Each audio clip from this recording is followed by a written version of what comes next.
Tingnan niyo to, may na-discovery ako sa Facebook. Nagsimula ito sa isang post ko sa Barangay Ugong, drainage na matagal nang hindi napapagawa, inauguration. Nagtaka ako, ba't naman nagalit yung mga tao? Hindi pala totoo mga tao yun, mga troll pala. Tinignan natin yung mga profile, humingi akong tulong sa kaibigan doon, isa-isa niya. At nakita niya may pagkakapare-pareho yung mga nag-angry reacts at naghaha-reacts. Ito po, iba-ibang mga post. Pare-pareho yung mga content. Ito medyo mas obvious. Ito sa multi-purpose, sa may bunga. Ito, pare-pareho yung mga content ng mga profile. At ito yung mas mabigat pa doon.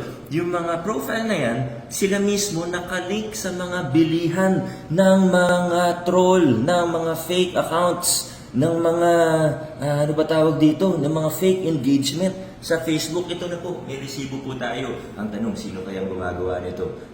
Pero hindi naman ito surprise. Mga kasama, mga kapwa ko Pasigenyo, alam naman natin na may mga taong handang magsinungaling, handang manloko para makuha ang gusto nila. Kaya kailangan ko po ng tulong ninyo. Ipakita po natin na hindi nauubra ang luma at maduming estilo ng politika sa lungsod ng Pasig.